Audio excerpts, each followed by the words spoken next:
Hello friends, तो फिर से स्वागत है आप सबका मेरे चैनल पर। तो आज हम माइक्रो इकोनॉमिक्स का चैप्टर 10 मेन मार्केट फॉर्म्स को स्टार्ट करेंगे, जिसमें हम पढ़ेंगे आखिर हम अपनी मार्केट्स को कितने तरीके से डिवाइड कर सकते हैं, जैसे perfect competition and imperfect competition. तो चलिए बिना टाइम वेस्ट किए स्टार्ट करते हैं।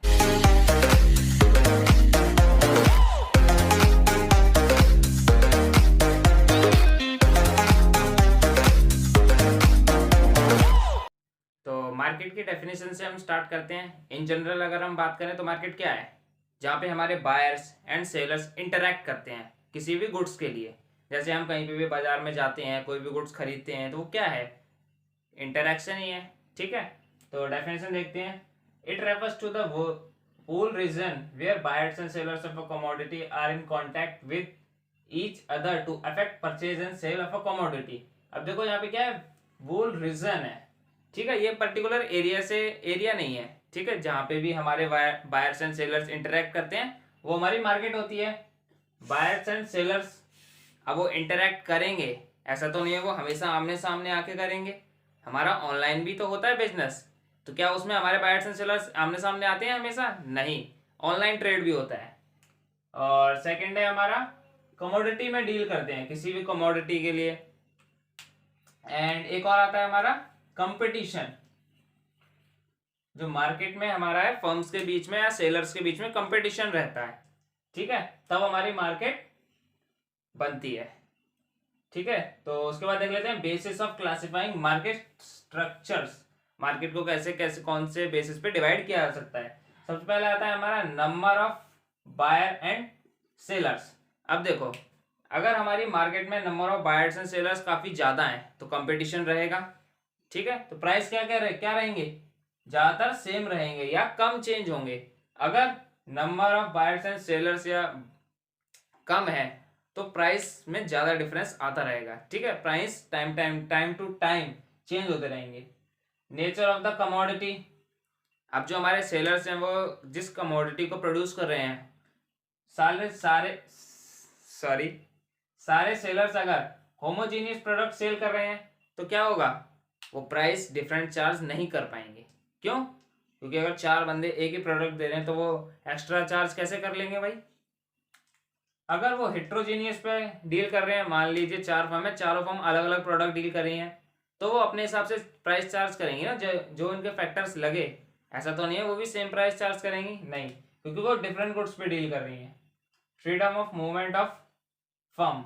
अब जो हमारी मार्केट है उसमें मान लो दो फर्म है, कोई एक्स्ट्रा फर्म आना चाहती है। ठीक है, अगर उसकी फ्रीडम है तो यहाँ पे हमेशा कंपटीशन बना रहेगा। ठीक है, तो क्या होगा? प्राइस ज्यादातर सेम रहेंगे या चेंज नहीं होंगे। अगर कोई दूसरी फर्म नहीं आ सकती, दो फर्म है मान लो, तो प्राइस वो अपनी मर्जी से चार्ज करेंगी, मोनोपोली। ठीक है, नॉलेज ऑफ मार्केट कंडीशन। अब जो हमारे बायर्स होते हैं एंड सेलर्स होते हैं उनको मार्केट की बहुत अच्छी नॉलेज है, तो जो हमारे सेलर हैं, ठीक है, वो क्या करेगा? एक्स्ट्रा चार्ज नहीं कर पाएगा। और सेम इसके opposite, mobility of goods and factor of production. अब इसमें क्या होगा? मोबिलिटी का क्या मतलब है? अगर हमारे goods and factor of production easily move कर रहे हैं किसी अदर स्टेट में, ठीक है, तो हमारे प्राइस चेंज नहीं होंगे। बट अगर उनको कोई प्रॉब्लम हो रही है, जैसे टैक्स रिलेटेड दूसरे स्टेट की गवर्नमेंट टैक्स लगा दे रही है, तो क्या होगा? प्राइस इंक्रीज कर जाएगा। तो इन सब के बेसिस में हम अपनी मार्केट को स्ट्रक्चर कर सकते हैं, या कह लो मार्केट को डिवाइड कर सकते हैं। तो वो हम आगे देखेंगे। तो चलिए आगे बढ़ते हैं। तो सबसे पहला आता है हमारा परफेक्ट कंपटीशन। ये क्या है? It refers to a market situation where there are very large number of buyers and sellers. पहली कंडीशन क्या है? पहले कंडीशन क्या आई परफेक्ट कंपटीशन की? Large number of buyers and sellers dealing in a homogeneous product at a price fixed by the market. तीन important factors हैं इसमें: very large number of buyers and sellers, homogeneous product and price fixed by the market. तब होती है हमारी perfect competition. ठीक है, इसका सबसे क्लोजेस्ट एग्जांपल रहता है हमारे किसान भाई जो डील करते हैं राइस एंड व्हीट में। ठीक है, उसमें बहुत तगड़ा कंपटीशन रहता है और प्राइस भी ज़्यादा चेंज नहीं होता। और वो जो प्राइस डील करते हैं जिस प्राइस पे वो मार्केट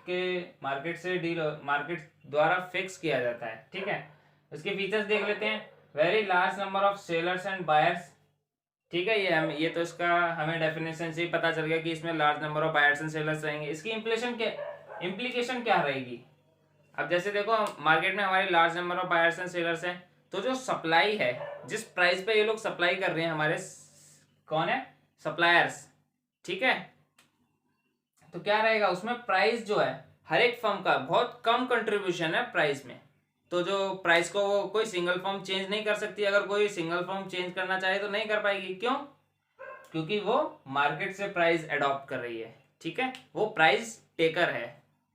और अगर कोई भी बायर अगर उसकी डिमांड को, जो भी ये गुड्स डील कर रहे हैं, उसको अफेक्ट करना चाहे तो नहीं कर पाएगा, क्योंकि बायर्स भी बहुत ज़्यादा हैं इसमें। एंड सेकंड आता है होमोजीनियस प्रोडक्ट। जिस प्रोडक्ट पे डील करते हैं वो क्या होता है? होमोजीनियस। साइज, कलर, वो किसी भी तरीके से सेम रहेगा जो हमारी फर्म जिस प्रोडक्ट में डील करेंगी। इसकी इम्प्लीकेशन क्या रहेगी? अगर कोई भी फर्म डिफरेंट प्राइस चार्ज करती है तो जो हमारा कंज्यूमर है वो शिफ्ट कर लेगा दूसरी फर्म पे, दूसरे सेलर पे।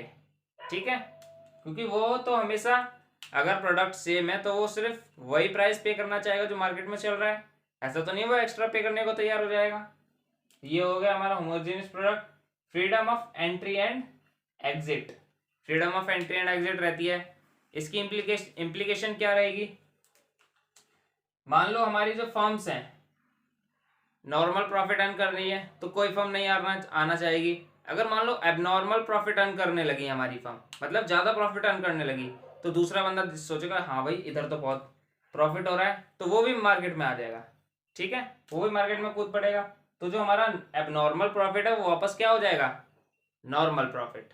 सेम अगर इसके अपोजिट देखें, अगर फर्म्स को एबनॉर्मल लॉस हो रहा है, लॉस ज़्यादा हो रहा है, तो फर्म्स एग्जिट कर जाएंगी, मार्केट से बाहर चली जाएगी, तो हमारा जो एबनॉर्मल लॉस है वो वापस नॉर्मल हो जाएगा।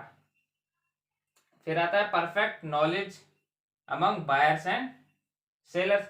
बायर्स एंड सेलर्स के बाद अगर अच्छी नॉलेज है तो कोई भी सेलर उनसे एक्स्ट्रा चार्ज नहीं कर पाएगा। अगर करता भी है तो वो उसे छोड़ देंगे, क्योंकि हमारे पास परफेक्ट कंपटीशन में सेलर्स और बायर्स काफ़ी ज़्यादा रहते हैं, तो वो शिफ्ट हो जाएगा दूसरे सेलर पे। Mobility of factor of production. अब जो फैक्टर ऑफ प्रोडक्शन है, लैंड, लेबर, कैपिटल, इंटरपेयर, ये मोबाइल होते हैं। इनको क्या कहते हैं? इजीली मूव किया जा सकता है, कोई भी बैरियर नहीं होता इनको मूव करने के लिए। Absence of selling cost. अब जो हमारा सेलर है वो सेल कर रहा है, उसके लिए कोई कॉस्ट नहीं है, सेलिंग कॉस्ट नहीं है, जैसे एडवर्टाइजमेंट कॉस्ट। ठीक है, उसको एडवर्टाइज नहीं करना पड़ता, क्योंकि परफेक्ट कंपटीशन में ये सारे फीचर्स हो गए। इसकी डेफिनेशन, इसकी इम्प्लीकेशन बहुत इंपॉर्टेंट है, जो आपको नोट्स में मिल जाएंगी। तो चलिए आगे बढ़ते हैं। तो नेक्स्ट आता है हमारा pure competition and perfect competition. अब जो हमारा प्योर कंपटीशन है वो परफेक्ट कंपटीशन का ही एक पार्ट है। तो क्या हुआ? परफेक्ट कंपटीशन हमारा एक वाइडर कॉन्सेप्ट है। जो हमारे परफेक्ट कंपटीशन के जैसे पहले 3 जो फीचर्स थे, अगर हम सिर्फ उनकी बात करते हैं तो हम प्योर कंपटीशन की बात करते हैं। अगर हम इसमें ये 4 और फीचर्स जोड़ देते हैं तो वो हमारा आ जाता है परफेक्ट कंपटीशन। लेकिन यहाँ पे ध्यान रखना, ये सिर्फ यहाँ पे 4 की बात नहीं करते, ये तीनों भी इसमें इंक्लूड रहते हैं। तो कितने हो गए? 3 और 4 7। ठीक है, अगर हम 7 फीचर्स की बात करें परफेक्ट कंपटीशन, पहले 3 फीचर्स की बात करें जो क्या है? Large number of buyers and sellers, homogeneous product and freedom of entry and exit, तो हम प्योर कंपटीशन की बात करते हैं। ये ध्यान रखना है हमें। उसके बाद आता है हमारी जो फर्म होती है वो प्राइस टेकर होती है। इसका मतलब क्या है? वो जो भी वो क्वांटिटी प्रोड्यूस करेगी या डील करेगी, सेल करेगी, वो उसका प्राइस खुद सेट नहीं करते, मार्केट से उन्हें मिलता है। जैसे ये देखो, ये हमारा डिमांड एंड सप्लाई है, जहाँ पे ये इक्विलिब्रियम होगा मार्केट हमारी, तो जितने भी हमारी फर्म्स होंगी वो इसी प्राइस को फॉलो करेंगी, वो अपना प्राइस सेट नहीं कर सकते। इस प्राइस पे वो चाहे कितनी भी क्वांटिटी सेल करें, वो उनकी मर्जी है। ठीक है, वो जितना ज़्यादा सेल करेंगे उनको उतना ज़्यादा प्रॉफिट होगा। उसके बाद इसका डिमांड कर्व कैसा रहेगा? Parallel to X axis. ये क्या है? ईडी यहाँ पे है इन्फिनिटी।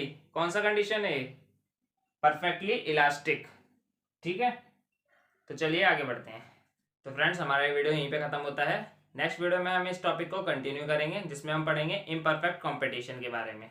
तो जानने से पहले हमारी वीडियो को लाइक, शेयर एंड सब्सक्राइब जरूर करें और हाँ, बेल आइकन को प्रेस करना ना भूलें। तब तक के लिए बाय बाय।